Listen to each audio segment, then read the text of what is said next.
1 ദിനവൃത്താന്തം അദ്ധ്യായം 29. ദേവാലയ നിർമ്മിതിക്കു കാഴ്ചകൾ. ദാവീദ് രാജാവ് സമൂഹത്തോട് പറഞ്ഞു, ദൈവം തിരഞ്ഞെടുത്തിരിക്കുന്ന എൻ്റെ മകൻ സോളമൻ ചെറുപ്പമാണ്, അനുഭവസമ്പത്തില്ലാത്തവനുമാണ്, ഭാരിച്ച ജോലിയാണ് ചെയ്യാനുള്ളത്. ആലയം മനുഷ്യനു വേണ്ടിയല്ല, ദൈവമായ കർത്താവിന് വേണ്ടിയാണ്.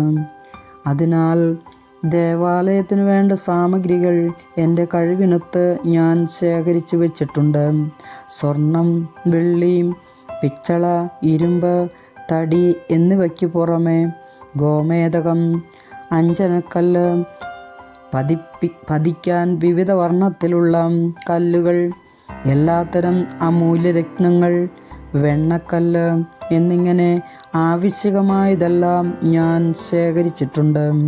കൂടാതെ എൻ്റെ ദൈവത്തിൻ്റെ ആലയത്തോടുള്ള താൽപ്പര്യം നിമിത്തം എൻ്റെ സ്വന്തം ഭണ്ഡാരത്തിൽ നിന്ന് പൊന്നും വെള്ളിയും ദേവാലയത്തിനായി ഞാൻ കൊടുത്തിരിക്കുന്നു. ഓഫീറിൽ നിന്ന് കൊണ്ടുവന്ന 3000 താലന്ത് സ്വർണവും 7000 താലന്ത് തനി വെള്ളിയും ദേവാലയത്തിൻ്റെ ഭിത്തികൾ പൊതിയുന്നതിനും ചിത്രവേലകൾക്കും സ്വർണം വെള്ളി ഉരുപ്പടികൾക്കും വേണ്ടി കൊടുത്തിരിക്കുന്നു. കർത്താവിന് കൈ തുറന്ന് കാഴ്ച സമർപ്പിക്കാൻ ഇനിയും ആരുണ്ട്?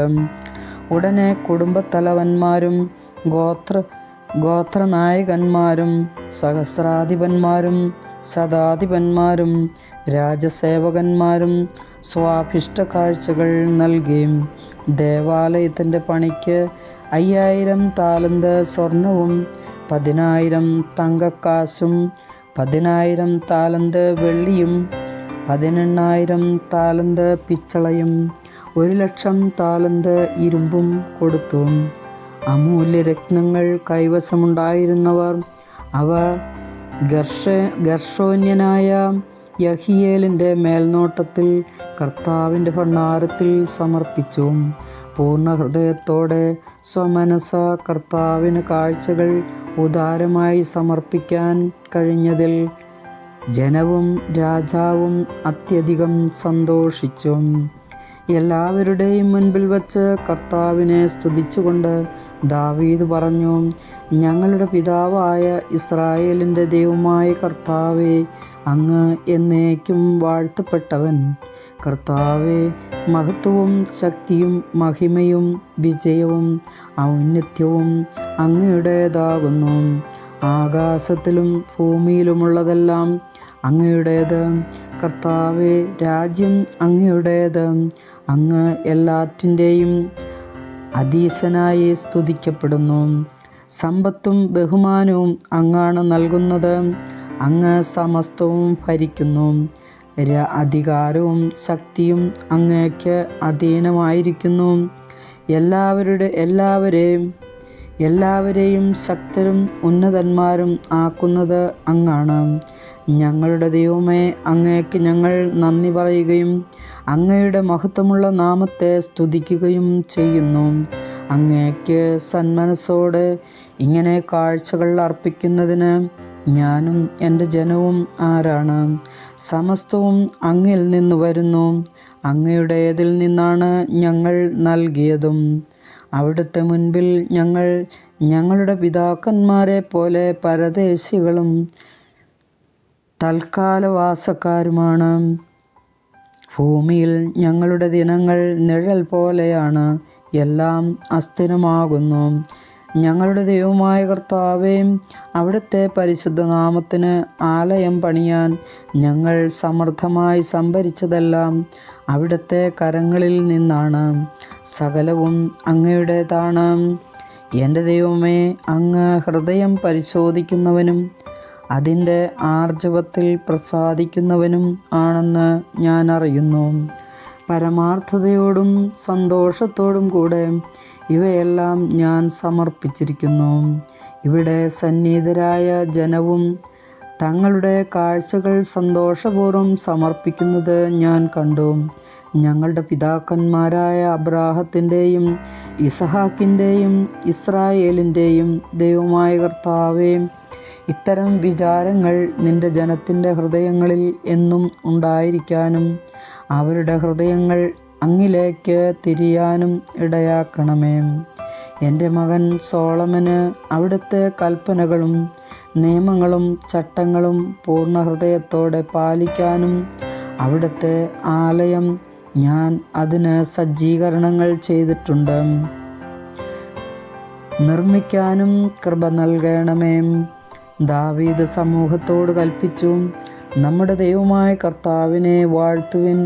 ഉടനെ ജനം തങ്ങളുടെ പിതാക്കന്മാരുടെ ദൈവമായ കർത്താവിനെ സ്തുതിക്കുകയും കുമ്പിട്ട് ആരാധിക്കുകയും രാജാവിനോട് ആദരം പ്രകടിപ്പിക്കുകയും ചെയ്തു.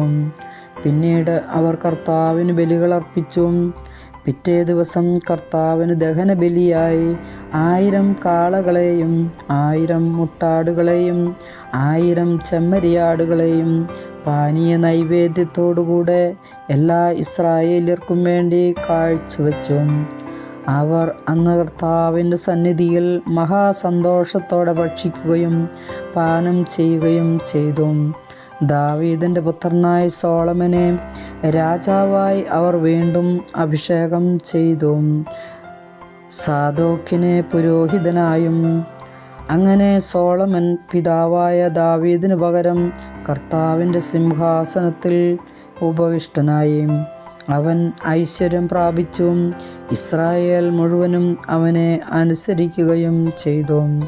എല്ലാ നായകന്മാരും പ്രബലന്മാരും ദാവീദ് രാജാവിൻ്റെ മക്കളും സോളമൻ രാജാവിന് വിധേയത്വം വാഗ്ദാനം ചെയ്തു. കർത്താവ് സോളമനെ ഇസ്രായേലിൻ്റെ മുൻപിൽ ഏറ്റവും കീർത്തിമാനാക്കി. മുൻഗാമികളില്ലാത്ത പ്രതാപം അവന് നൽകി. അങ്ങനെ ജസ്സയുടെ മകനായ ദാവീദ് ഇസ്രായേൽ മുഴുവൻ്റെയും രാജാവായി വാണു. അവൻ ഇസ്രായേലിനെ 40 കൊല്ലം ഭരിച്ചു. 7 വർഷം ഹെബ്രോണിലും 33 വർഷം ജെറുസലേമിലും. ആയുസ്സും ധനവും പ്രതാപവും തികഞ്ഞ് വാർദ്ധക്യത്തിൽ അവൻ മരിച്ചു. മകൻ സോളമൻ പകരം രാജാവായി. ദാവീദ് രാജാവിൻ്റെ പ്രവർത്തനങ്ങൾ അത്യന്തം പ്രവാചകനായ നാഥാൻ്റെയും ദീർഘദർശികളായ സാമുവൽ, ഗാദ് എന്നിവരുടെയും ദിനവൃത്താന്ത ഗ്രന്ഥങ്ങളിൽ എഴുതിയിട്ടുണ്ട്. ദാവീദിൻ്റെ ഭരണം, ശക്തിയും അവനെയും ഇസ്രായേലിനെയും ചുറ്റുമുള്ള രാജ്യങ്ങളെയും സ്പർശിക്കുന്ന കാര്യങ്ങൾ ഇവയെല്ലാം ഈ രേഖകളിൽ വിവരിച്ചിരിക്കുന്നു. കർത്താവിൻ്റെ വചനം.